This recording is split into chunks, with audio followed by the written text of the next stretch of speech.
Hi everyone, it's Liam here from Rating the Races. So this is for premium and pro members only. Free members will get this on Saturday, but I wanted to talk about a few that have caught my eye on Sunday. Starting with the 2.5 mile, 2 mile 5 novice chase at Leopardstown. Now, as you know, I'm a big fan of James de Burley. I like him for the Turners at the Cheltenham Festival. I think this will decide for Willie Mullins who runs where. Yes, Gaillard de Menil is very good. Mighty Potter is very good, but James de Burley has also run figures that were good enough to get involved with this, including in the Stayers Champion Hurdle a few years ago, and came back with a good. I was very pleased with his effort over fences or at Fairy House. The trip suits. This is his trip. This is his the race that he wants to be aimed at for sure at the Cheltenham Festival is the 2.5. I really like James de Burley and I can't desert him at this stage. I expect him to come out top rated, as you can see by our early ratings. He was. Um, and yeah, I thought 3-1 was quite fair against Mighty Potter and Gaillard de Menil. Um, I know Paul Townend's not riding, which would give an idea as to who's the number one.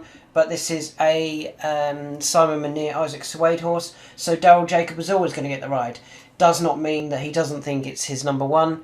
I think the fact that they're quite close in the betting, despite Gaillard de Menil probably having the better form at this stage, suggests that there's plenty to like about James de Burley, and I think he can go very, very close in this race. Second race I want to talk about, there's a couple here that I obviously like. I've highlighted Indigo Breeze for the Festival Plate at the Cheltenham Festival. If he wins here, he's obviously going to go up in the handicap and might end up in the graded race. But his second to the Real Wacko was obviously a really good performance. His second to Banbridge was plenty good enough as well. He's a talented 7-year-old, unexposed, could be well ahead of his mark here, and is the rightful favourite. What price is he? He is 4-1. But there's a horse at a bigger price that I want to also have a look at, and that's this one here, Mars Harper. Now, Dennis O'Regan's going to take the ride on Mars Harper, who this season has been running in graded chases and beginner chases. If you go back to 3 runs ago, he actually finished second to Mighty Potter. Not beaten far, beaten 3.5 lengths, went a 5-1 that day. Beat Largy Debut, who was, supposedly quite a good horse as well. And I thought it was a good run from Mars Harper. This is the trip that I've been asking for Mars Harper for quite a while. Kept running over 3 mile last year, not quite getting home. Did run over 2.5 at Leopardstown in December of 2021. So at this course, over 2.5 mile. And ran a really good race. Finished second behind Good Time Johnny. Now, Good Time Johnny came out and won next time out, winning the 3 mile handicap at this festival in February of 2022. So Mars Harper bumped into one last time he ran at Leopardstown. And I think Mars Harper can go really, really close here off a mark of 132. I think there's still more to come from Mars Harper. And I think that's probably the each way bet in the race. Mars Harper, or maybe as a cover bet against Indigo Breeze. Indigo Breeze is sure to run well, or should run well, but I think Mars Harper is also going to go very, very close here. The final one I want to talk about at Leopardstown is a bit of a conundrum horse. I think the one I want to side with here is the JP owned all those years, trained by Charles Burns. So, the positives about this horse. One, he's 7-1, 15-2 in 888, so we'll go 7-1 then. 7-1 is readily available. Charles Burns has won this 3 times in 2020, 2019 and 2018. Twice of those with JP McManus, with a horse called Off You Go. His son takes the ride and takes £5 off. JP's won this in 2021, 2019, 2018 and 2016.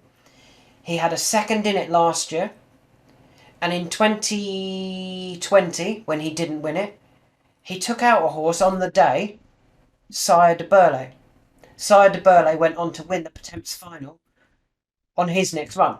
So he probably took out a horse that probably would have gone very close, if not having won this race, if Sire de Burle had taken his chance. JP McManus loves this race. So if Sire de Burle had run, and we'll say he finished second, we won't give him the win, but we'll say he finished second, he probably would have gone very, very close.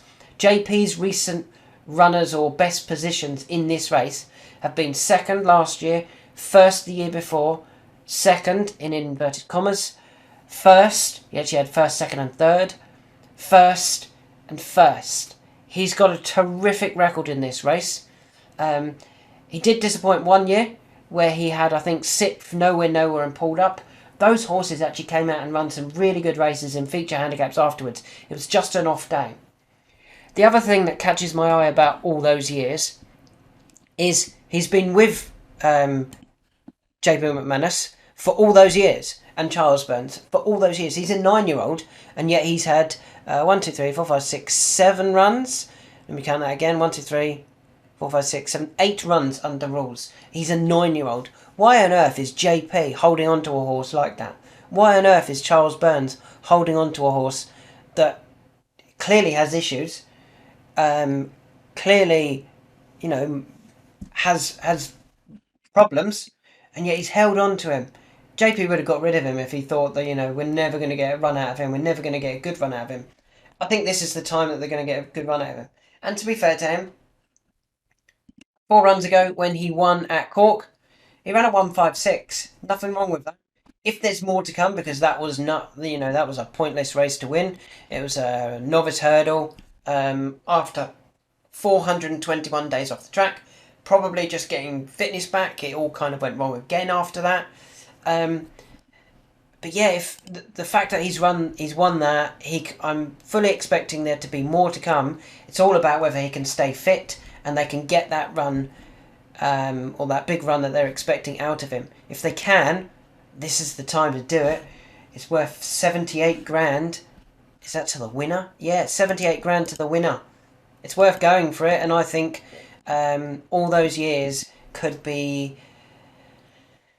He could win this quite comfortably. He could be one of these Charles Burns horse that gets absolutely smashed up because they realise that actually he's a lot better than what he's shown so far. His last run was a decentish effort. He finished 5th of 9, over probably too far, 2.5 miles. It wasn't worth anything. He was very keen, and that was his first run for 6 months, I think, having previously finished 6th in a decent handicap behind Anna Bonina at Bellewstown. So yeah, I'm quite keen on this all those years in this race at Leopardstown. The final horse I want to talk about in this video is on Sunday in this Pertemps qualifier. I don't know whether we've got any odds here. I'm just going to refresh it. We don't. And it's the Boss's Oscar. So he's running in this Pertemps qualifier at Musselburgh off a mark of 142, and Corey takes another £7 off. Now, as you know, he was my horse to follow a couple of years ago, and he finished second 3 times at Navan, Leopardstown and then Cheltenham in the Pertemps final.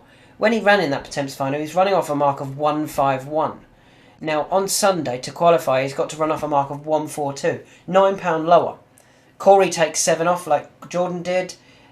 I actually don't want him to win on Sunday. I want him to finish in that top 4, but not win. If he doesn't win, but finishes in that top 4, he could turn up to the Cheltenham Festival off 142, and I think he would go... Surely he would go really, really close. He finished second, beaten by Mrs. Milner. Even if he won, he could go up to, say, 145, 146. They put a £7 claimer on again, probably Corey, if he wins. He's still got a massive chance. It'd still be £4 or £5 lower than when he finished second in 2021.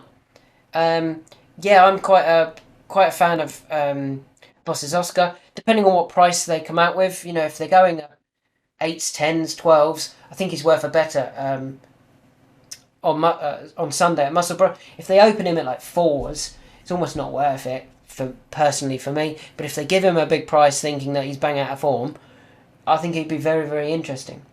So there's four for Sunday that I like, or maybe even five, sorry. Um, James de Burley in the Novice Chase, the Grade 1. Indigo Breeze, who's going to hopefully be top rated. And who was the other one? Mars Harper, each way to run another big race at Leopardstown. Who was it in this one? All those years in the Liffey Handicap Hurdle. If this is his day, I think he could go very, very close. And keep an eye out for the price of the Boss's Oscar at Musselburgh. And keep an eye out to see if he does qualify for the Pertemps final.